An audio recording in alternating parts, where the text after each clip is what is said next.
there's never been a more exciting time to be in the field of HR than now.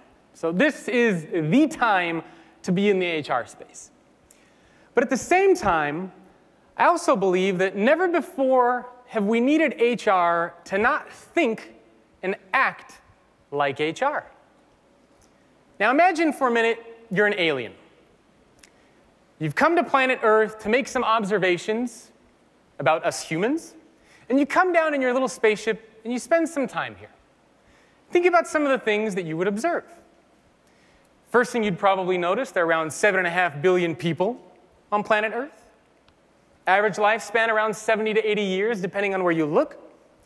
And from these 7.5 billion people, almost everybody on planet Earth does this thing called work.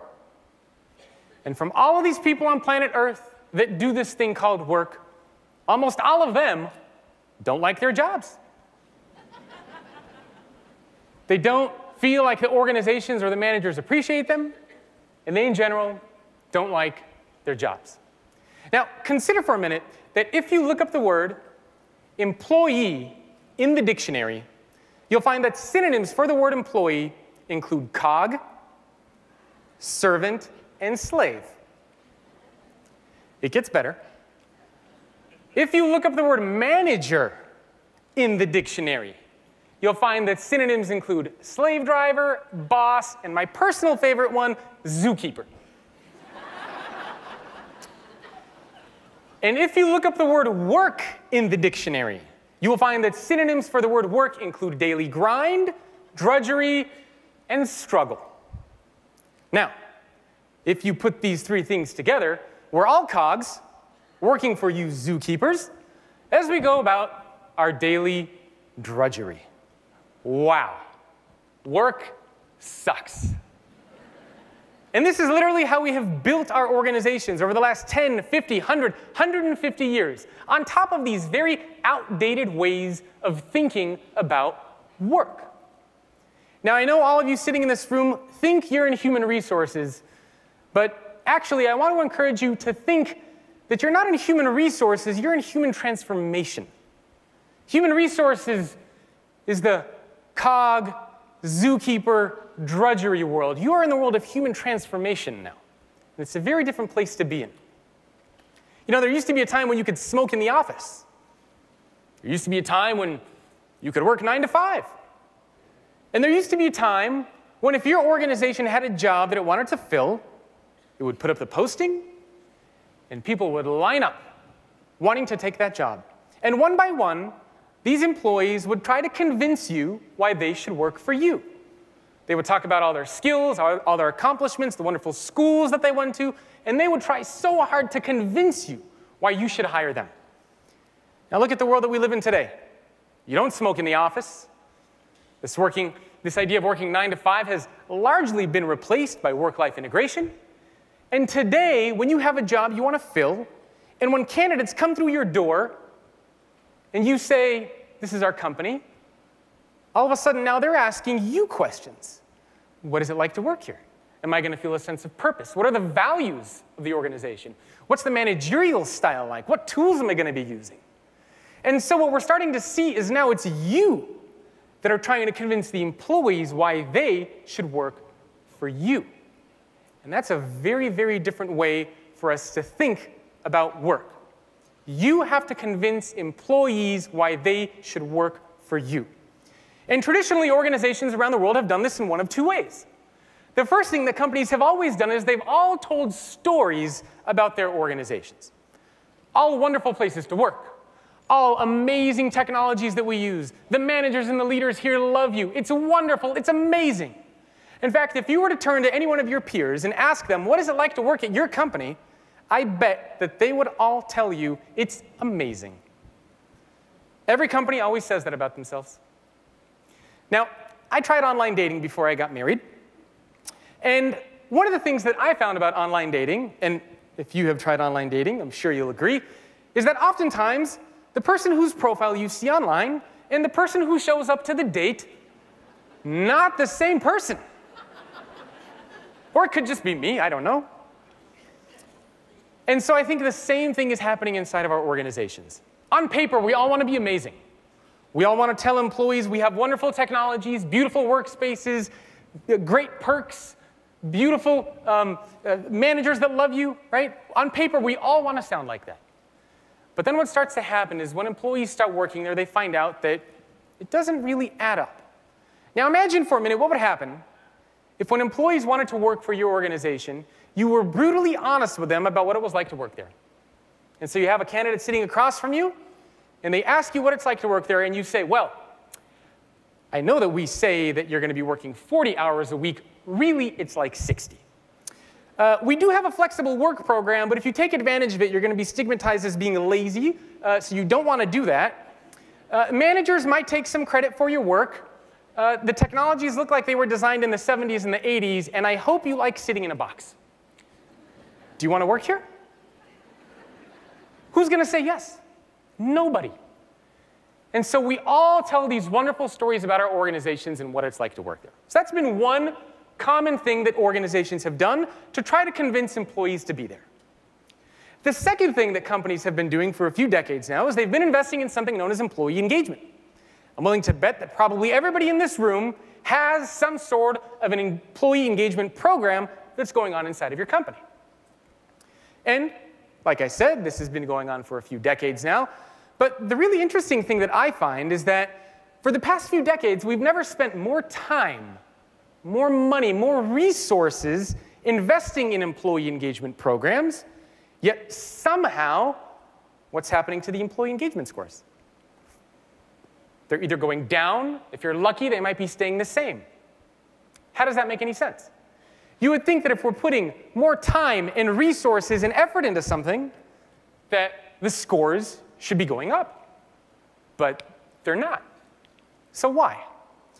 I think that most organizations around the world view employee engagement today as an adrenaline shot.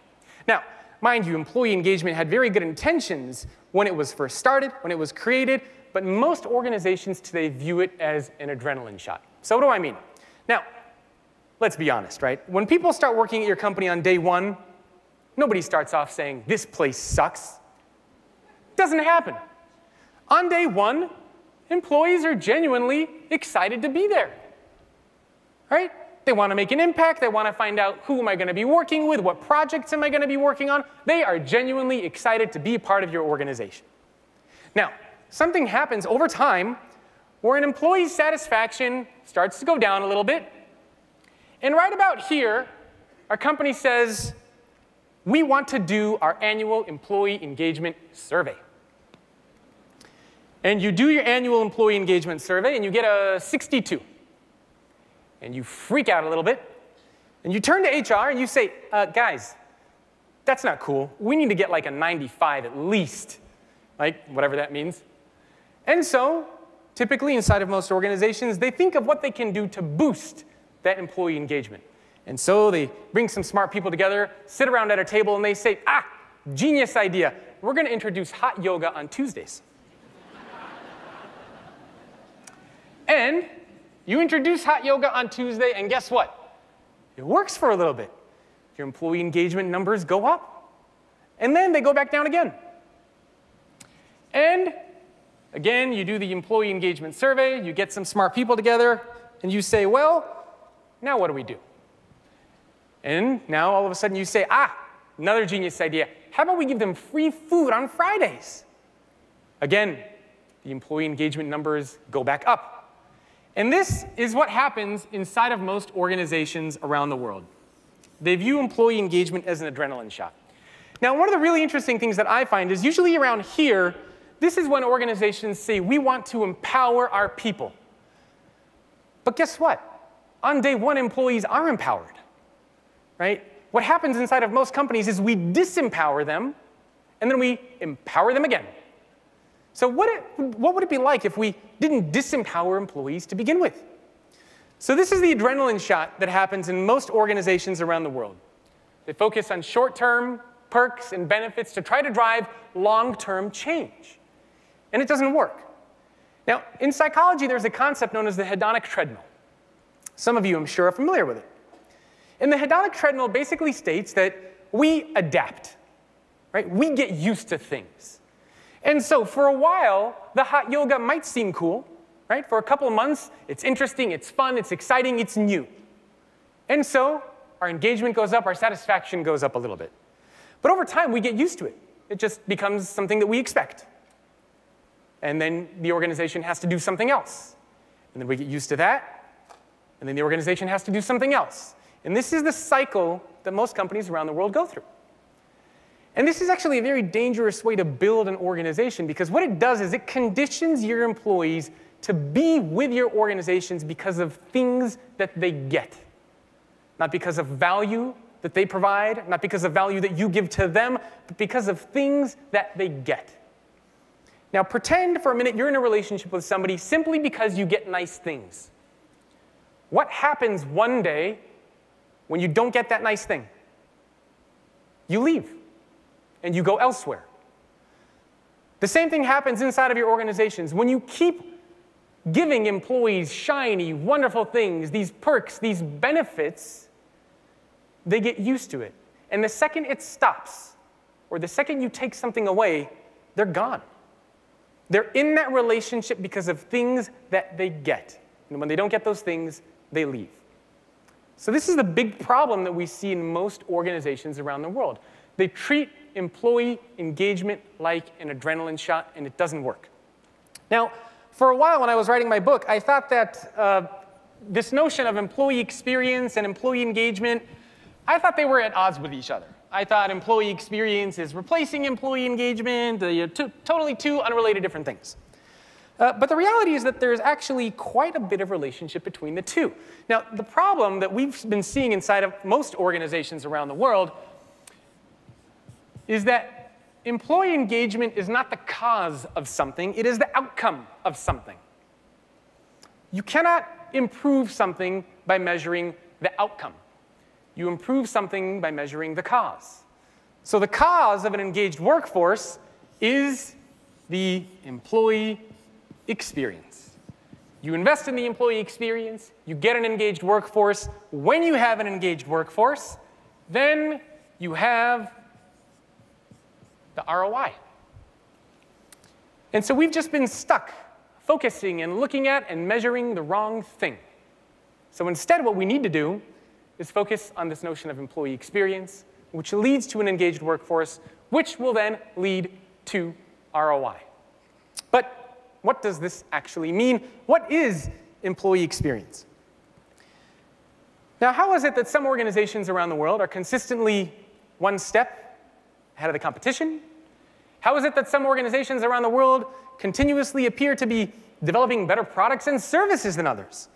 And how is it that some organizations around the world are just seemingly outperforming the competition all the time? I had the privilege of interviewing a psychologist by the name of Thomas Gilovich not that long ago. And Thomas Gilovich had this really interesting research project that he did where he looked at what happens to our satisfaction levels depending on if we invest in a physical good or an experience. And what he found is that if you purchase a physical good, an iPhone, for example, what happens is over time your satisfaction goes down. But if you invest in an experience, over time your satisfaction goes up. That's what some of the world's leading companies have figured out. How do we make it feel like when employees start working here, they didn't just buy something, they invested in an experience? Now, I looked at 252 organizations around the world as part of a research project that I did.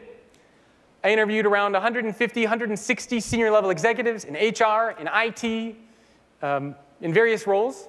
And I went through just as many case studies, articles, and research reports to try to find out, what does employee experience mean? What does it look like? Now, if employee engagement has become this idea of investing in perks and benefits to distract employees from the reality of what it's like to work there, then I think employee experience is changing the core workplace practices inside of your company around your people.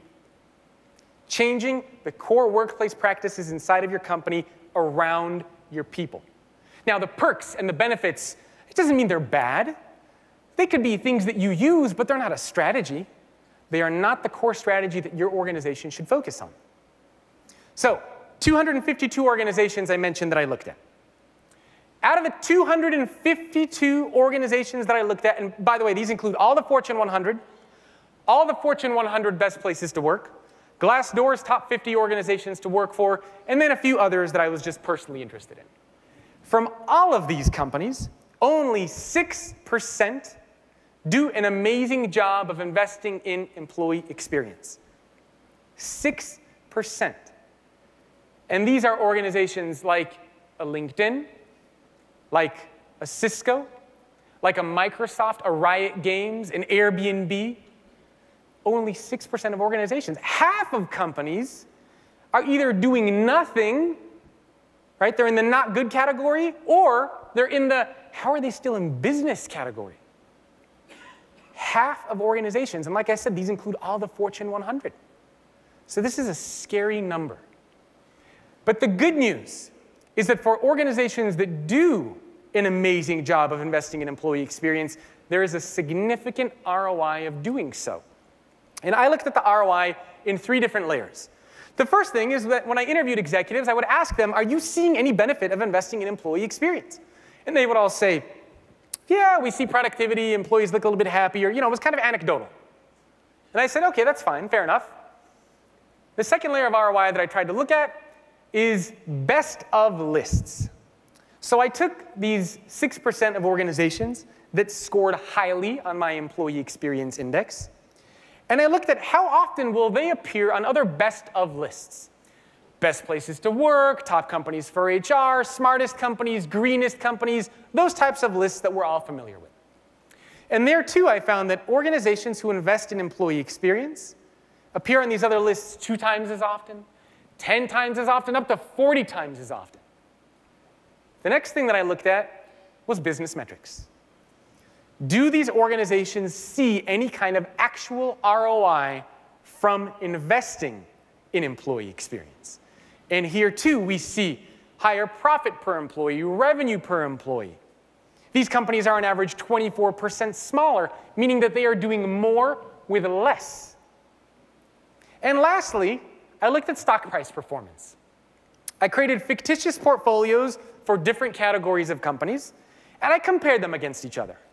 And I compared them against the NASDAQ, the S&P 500, again, Fortune 100 best places to work. And here, too, I found that organizations who do an amazing job of investing in employee experience crush, and I don't use that word lightly, crush the competition across every metric that I looked at. So this isn't just a nice thing to do. This is something that has a very tangible, a very real, a very solid ROI behind it. Now, the good news for employee experience. Every single employee experience at every company around the world is just a combination of 3 environments that all of you can control. 3 environments shape every single employee experience at every company around the world: culture, technology, and physical space. How do employees feel when they're doing the jobs that they're doing? What tools and resources do they have access to? And what are the spaces in which employees work? 3 environments that shape every employee experience for every company around the world. Now, if you look at this, you'll notice that work itself is not a part of the employee experience equation. Why not? I don't think we give enough credit to the fact that employees actually pick their work. I mean, think about it. It's the employee who decides the school that they're going to go to, the major that they want. The employee decides the company that they apply for, the role that they apply for. So when you hire an employee in sales, that employee knows exactly what they're doing. They opted in to do sales. Their job is to close deals. I'm sure this has happened to you. You have had a job for an organization at some point in your life, and you didn't like the job. And you went to go work elsewhere. Different company, but same industry, same company size, same geographic location. In fact, you're doing the same kind of work. But now, all of a sudden, you love your job. What changed? It's not the work that you're doing. It's the environments in which the work get done. It's how you feel about doing your job. It's the tools and resources you have access to do your job. And it's where you get your job done. This is the employee experience equation. Now, oftentimes, companies view this as three separate things, but they are very much connected. Culture impacts technology. Technology impacts physical space. Physical space impacts culture. These are not three separate buckets. Let's start with physical space. Physical space comprises 30% of an employee's overall experience. And the physical space refers to the art that might hang on the wall, the cubicles, the open floor plan. All of these things are a part of the physical space. It's one that you can see and touch and taste and breathe in. And researchers from MIT and Harvard have actually found that the physical space acts as a symbol of your organization. It's not just a space in which employees work. It's a symbol that represents what your organization stands for, at least in the eyes of your employees. A symbol that represents what your company stands for. Think of your favorite superhero. Batman, Wonder Woman, Spider-Man. Right? Their symbols are all the logos that they wear on their uniforms. Your symbol of your company for your people is the space in which employees work. And there's been this big debate for a while, and I'm sure you remember hearing this debate, that spaces are all going to go away. And we're all going to be in co-working facilities. And nobody's ever going to show up to work anymore. But in fact, we've seen the exact opposite. In fact, now what's starting to happen is companies are redesigning their spaces, and the physical space is reemerging to be like an employee experience center. It's a very different way for us to think about the way that spaces are built. And if you walk into an organization, like an Airbnb, for example, you'll notice that the space in which you work starts to feel a little bit like home, because we're seeing this blurring of work and life. And so, too, we're seeing spaces that are bringing in home into work. Imagine for a minute if you had a house, and your house had one room, a kitchen, and everything that you did during the course of the day had to be done in that kitchen. You showered there, you slept there, you ate there, you entertained there, everything was in the kitchen. You'd probably say, that's not a good house. So why then is it okay for employees to work in a single environment? Now consider that we spend almost as much time at work as we do at home. We wouldn't want to live in a house that had one room. Why would we want to work in a space that had one type of floor plan? Doesn't make any sense. That's why companies around the world are redesigning their spaces to create multiple floor plans inside of them. Now there's a simple test that you can use to see if you work for an organization that has a great space. You write down your values on a sheet of paper. These values might be things like trust, fun, collaboration, transparency, whatever they might be. Write them down on a sheet of paper and walk around your space the next time you show up to work. And try to see if these values are physically manifested in the spaces in which employees work. Do you see trust? Do you see collaboration? Do you see fun? Do you see transparency? If you don't, then these values in the eyes of your employees are nothing more than things that are written on paper. The values need to be physically manifested in the spaces in which employees work. So again, physical space, 30% of the employee's overall experience. The second environment, technology. Technology refers to the devices, the hardware, the software, the apps, all these tools that we use during the course of our day to get our jobs done. Technology is the central nervous system of the organization. And we always believe that technology is an IT thing, don't we? We always think that technology's, those IT guys over there, they handle that. But what happens is when technology breaks down inside of your company, so do all of the human aspects inside of your company, don't they? I mean, think about what happens. If technology breaks down, trust, collaboration, communication, all of these things break down. These are human things, not technology things. So when technology breaks down, so do the human aspects around technology. Most of the concepts that we hear about when we think of the future of work, real-time recognition and feedback, communication and collaboration at scale, all of this stuff, it's powered by technology. right? You cannot build these things inside of your organization unless you have these tools and resources in place. A year and a half ago, I went to go speak to a large financial institution. And I gave a talk to around 300 of their most senior executives. And after my talk, I had the opportunity to meet with and interview some of their employees one-on-one. Nobody else present, no managers, no executives, just me and employees one-on-one, closed doors. And I interviewed these employees, and one by one, they all told me the same thing. We love our corporate culture. We love our physical space. We're all looking for a new job. And I thought, why would you want a new job? You love the corporate culture here. Your spaces are beautiful. Why would you ever want to go work elsewhere? It was a technology problem. There was no real-time recognition and feedback. There was no flexible work. They were constantly duplicating each other's work. Right? They became very frustrated, and the human aspects around that broke down. They started to resent the company. They became disengaged. They no longer wanted to work there. Technology is always a choice, isn't it? Which is funny because, especially in the world of AI and automation, we keep hearing about AI is going to take jobs. But AI is not a thing that's just going to come and take things, is it? AI, technology, these are tools, and we control how we use tools. Technology is a choice. And when we say that jobs are lost, I don't think that's the right phrase to use. Jobs don't get lost. It's not as if they're a set of keys that you misplace and say, "Oop, I lost my job." Jobs get taken. And they get taken in one of two ways. The first way that a job gets taken is that if an organization decides it wants to take your job.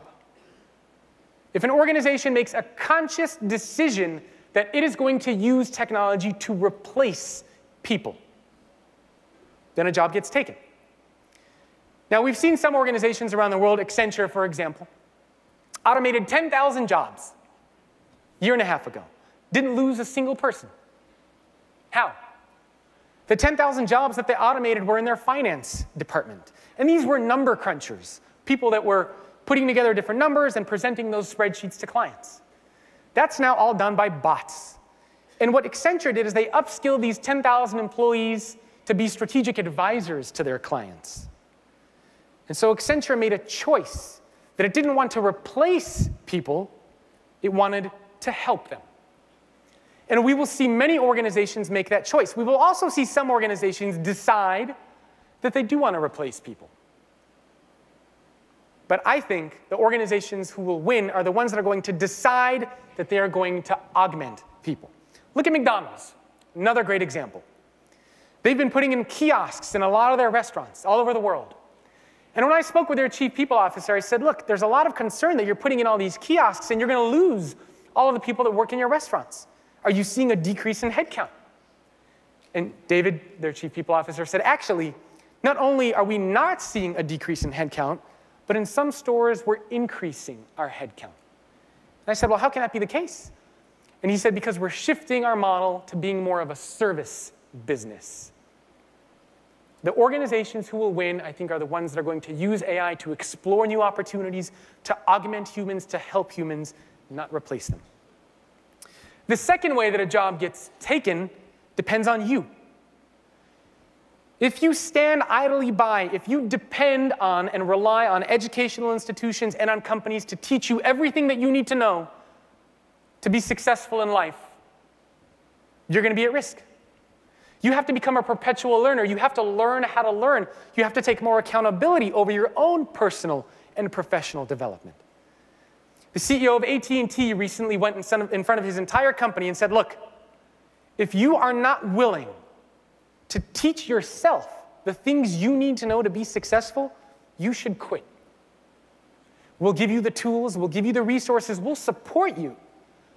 But it might take some of your resources, it might take some of your time to step up and learn these things. And if you're not willing to do that, you shouldn't work here. So the second way that a job gets taken is if you just stand idly by and do nothing. Become a perpetual learner. Technology also, 30% of an employee's overall experience. The last environment, corporate culture. Corporate culture is 40% of the employee's overall experience. And unlike the other two environments, corporate culture isn't one that you can see or touch or taste or breathe in. Corporate culture is the one that you feel. And there are all sorts of interesting ways that we use to describe corporate culture, isn't there? Some of us say that corporate culture is what happens when the manager leaves the room. I like to think of corporate culture as the side effects of working for your company. Now, you probably had this happen. You're watching a show on TV, and in the middle of a show, you get a commercial for a prescription drug. And after the commercial for that drug is over, the side effects come up. And the side effects for this prescription drug include nausea, weight gain, skin discoloration, bleeding from the eyes, and in some cases, death. And sometimes I look at those commercials and I think, who in their right loony-toony mind is going to take that kind of a drug? But then I realize that most people in the world work for organizations that have the exact same side effects. Let that sink in. Most people in the world work for organizations where from prolonged exposure, you argue with your spouse, you gain weight, you lose your hair, bleeding from the eyes. We've all been to those meetings, don't lie. And in some cases, death. So why is it that we don't want to take that prescription drug, yet we're willing to subject ourselves to work for those organizations day after day, week after week, month after month, year after year? Doesn't make any sense. I was never a good student. My high school GPA was a 2.79. Then I went to community college. My GPA bumped up to a whopping 2.8. Parents were very proud. And then I went to the University of California, Santa Cruz, banana slugs.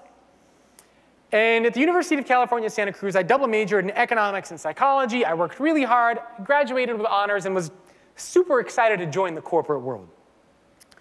And my first job out of college, I went to go work for an organization.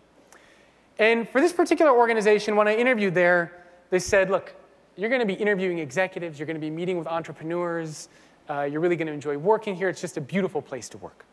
And I thought, great. So I took the job, and I was willing to forego my 3-hour daily commute in Los Angeles, bumper-to-bumper traffic on the 101 and the 405, worst traffic in the United States. But I said, this seems like a cool place. I'll take the job. A couple of months into my job, I'm doing data entry, I'm doing cold calling, and I'm doing PowerPoint presentations. And one day, the CEO comes out of his nice, beautiful corner office, and he says, Jacob, get over here. I got a really important project for you. Naturally, I got excited. I ran over to the CEO, and I said, yes, what is it? What are we going to be working on? And he puts his hand in his pocket, and from his pocket, he produces his wallet. From his wallet, he takes out a nice, crisp, clean $10 bill, slaps the $10 bill in my hand, and says, I'm late for a meeting. I need you to go run down to Starbucks and get me a cup of coffee. And get yourself a latte as well. What, are you out of your damn mind? This is why I worked so hard in college, is to get you a cup of coffee? Get your own stupid cup of coffee. That's what I thought on the inside. On the outside, I said, of course, I would love to get you that cup of coffee. And that was one of the last full-time jobs I've ever had almost a decade ago. Now, contrast this to a story that's oftentimes told about when President Kennedy went to go visit the NASA Space Center. And in the middle of a tour, he sees a man walking down the hall with a broom and a bucket. And President Kennedy stops the tour, and he goes up to the man, and he says, hi, I'm President Kennedy. What do you do here? And he says, I help put a man on the moon. He doesn't say, I sweep the bathroom floors. He doesn't say, I restock paper towels in the restroom. He says, I help put a man on the moon. It's a very different type of corporate culture, isn't it? Airbnb actually does something interesting when we think of corporate culture. Airbnb has a practice known as elephants, dead fish, and vomit. I know, sounds a little weird. And these are 3 things that they bring up during all of their meetings. So what are elephants? Elephants are the big things in the room that nobody wants to address. Right? The big things in the room that nobody wants to address. They bring that up first. Dead fish. What are the things that people are upset about that happened a few years ago, but they just can't let go of? Right? We all know those things. And nobody ever wants to bring them up. They bring that up in all of their meetings. And the third thing, vomit, which is exactly what it sounds like, just blah. Tell us what's on your mind. Tell us what you're thinking, what's troubling you. What do you want us to know? Elephants, dead fish, and vomit. Sounds weird, but it really helps shape their corporate culture inside of their organization. Corporate culture is something that is learned, and it's learned by behaviors that we take and actions that we take. Corporate culture, again, 40% of the overall employee experience, and this is the employee experience equation. This is what everybody in this room has the power to shape and control and change. Every single experience for every employee, even those in this room, is shaped by these three things. How employees feel doing the work that they're doing, the tools and resources that they have access to, and the spaces in which employees work. Sometimes people look at this and they say, well, Jacob, what's the low-hanging fruit? Right? Common business speak. But unfortunately, there is no low-hanging fruit. This is the fruit that's on the tallest tree, on the highest branch, that's blowing in the wind, that looks like the fruit's about to fall off. There's no low-hanging fruit. You can't just pick one of these things. Your organization has to do an amazing job of investing in all three of these things because they're all connected and they all shape the experiences of your people. So where can we start? Where can we start creating and thinking about and designing employee experiences? There are a few things that all of you in this room can start doing. The first is memorize this. Memorize this employee experience equation, and everything that you do inside of your company, filter it through these three environments. How is what we're doing going to impact the way that employees feel? How is what we're doing going to impact the tools and resources that employees have access to do their jobs? And how is what we're doing going to impact the spaces and the ways in which employees work? That's step one. The second thing that all of you can do is you put people in positions of power who care. Oftentimes, we put people in positions of power who bring in the most amount of money. And then we try to teach them leadership skills. Now, these people might be great individual contributors, but they're not necessarily good at leading and inspiring and engaging and motivating people. Find those inside of your organization who are good at engaging, empowering, inspiring, and motivating others. Promote them, and then teach them the traditional management skills. You know, speaking of AI, I think AI is actually going to replace a lot of management jobs in the world. But it's going to replace bad managers, not good ones. Because think about what a manager does. A typical manager, their task should be broken down into two areas. The one is the strategic decision-making. The other is the engaging, the motivating, the empowering, and inspiring of your people. A good manager does both. A bad manager only focuses on the decision-making, on the data. I have the data. I know everything. I'll make the best decisions. But guess what's going to happen? AI is going to have that data. AI is going to make better decisions. So if you're a bad manager that only focuses on that, poof, you're no longer needed. But if you're a good manager that knows how to engage and motivate and inspire others, you are going to become in demand. You are going to become in demand. In fact, the next book that I'm working on is all around the leadership of the future, leadership in the year 2025. And this is one of the common things that I'm hearing.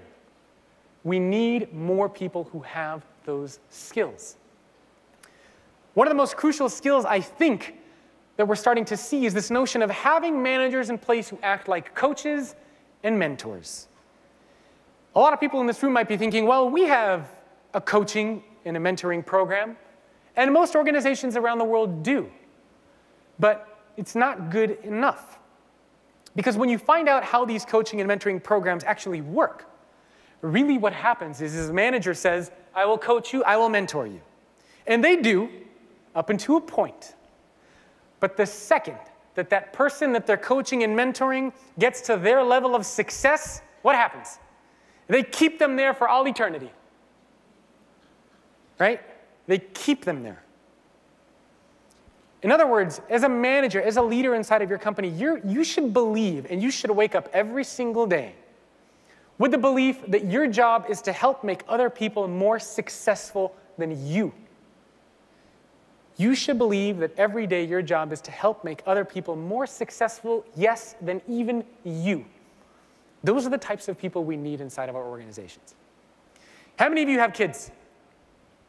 Okay, quite a few. So if you have a child, you'll know that when your child does something that you don't know how to do, or when your child becomes successful in something that you couldn't do, you don't look at your child and say, "How dare you? I am your creator. I couldn't do that. Why are you doing it?" You don't do that. You look at your child and say, "Oh man, that's amazing. Like, I am so proud of you. That is so cool. I believe in you. I'm so inspired by the things that you're able to do." Why can't we have that same mentality inside of our organizations? Where as a manager, if you help make somebody else more successful than you, why can't you look at that person with a sense of pride and say, "That's amazing. I'm genuinely happy for you. I helped build you up. I helped put you in this position, and I'm just very proud. And I'm thrilled that you were able to do that." Why can't we have that mentality? Right? That's what true coaching and mentoring actually means. That's what true coaches and mentors actually do inside of our organizations. The next thing that you can start doing inside of your organizations. I know a lot of us have this mentality and this idea of the employee life cycle. Right? This has also been around for a few decades now, and it's something that most organizations around the world use in some way, shape, or form. And usually the employee life cycle, attract, hire, nurture, retain, blah, blah, blah, blah, blah. And it looks like a wonderful circle. The problem with that is that that's not how employees view their time with you. That's how you view your employees' time with you. But if you were to ask your employees, "How do you view our time with us?" how would they respond? They would probably respond in terms of moments. They would say, "Well, it was a little tough going through the interview process. I'm excited I now have the job. I've been on the job for a couple months. I'm learning some new things. We just bought our first house. We're having our first kid. I got promoted." So if you notice, what starts to happen is that the employee life cycle is starting to be replaced by moments that matter. What are the moments that matter in the lives of your employees?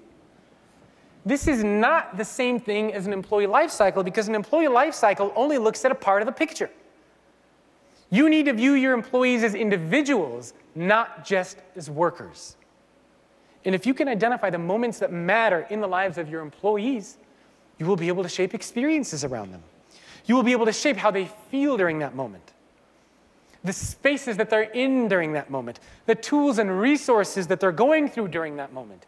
And you will be able to create amazing experiences for them. There's no greater wasted moment that matters than an employee's first day on the job. I can't tell you how many times I've talked to employees and they tell me about their first day on the job, and they all say, "Well, I got there. I couldn't really find a parking spot, so I was 10 minutes late. I showed up to my desk. Nobody was there to greet me. There was a computer with a note on it that said, 'Welcome.' I opened the computer. Nothing works. I need to go talk to IT to figure out how to get it set up. I don't know anybody. I eat lunch by myself." That's what you do? That's a terrible, wasted moment that matters. An employee's first day on the job is a key moment that matters in the life of an employee. Look at Lego, for example. A lot of people don't know the story of Lego, but as Lego was being developed and built many, many years ago, the factory actually burnt down a couple times as the creator of Lego was building up his stores. And so the factory burnt down, and he had to rebuild it, and it burnt down again. And this is part of the story of Lego. And when employees start working there, they are told the story of Lego. They are shown where the factory burnt down, where it was first created. They build that connection. They build that relationship. They tell stories on that first day to make an employee understand why they belong, why they fit there. There's no greater wasted moment that matters than an employee's first day on the job. Other moments that matters, you have to ask your people. It might be a birthday. It might be being there for 3 years or 5 years. It might be when they get their first promotion, buy their first house, have their first kid. It's up to you to identify the moments that matter in the lives of your employees. That's the crucial thing. So try to think of the time that your employees have with you, not just in terms of an employee life cycle, but in terms of moments that matter in the lives of employees who work there. The last thing that I think you can all do is think of your organizations much more like laboratories and less like factories. Remember the synonyms I gave you at the very beginning? Cog, servant, slave, drudgery, all that sort of stuff. That's how organizations were built. They were built as factories. Embrace the status quo. In fact, they encourage, they keep the status quo. Hierarchy is one of the most resilient structures that we as humans have ever created. We have built perfect factories. And now we're at a time where we need to create laboratories. Test, experiment, iterate, use data, embrace failure if it happens. Think of your organizations like a laboratory and less like a factory. Now look, guys, I'm not standing up here because I was an executive at a large organization. In fact, I've never spent a day in my life working in HR. Not one. I'm up here because I worked in an organization just like yours, and I had terrible experiences. Now, I'm not special. You probably all have many employees, just like me, inside of your organizations who go through that same experience, who are willing to help. Right? So tap into those people. Think about what the world would look like if we all invested in creating great experiences. Right? Think about what that kind of a world would look like. We would be happier. We would be more engaged. Think about the problems that we would be able to solve, the opportunities we would be able to unlock if every organization in the world invested in creating great experiences for their people. Think about what your organization would look like if it invested in employee experience. And ask yourself, wouldn't you want to work for that kind of an organization?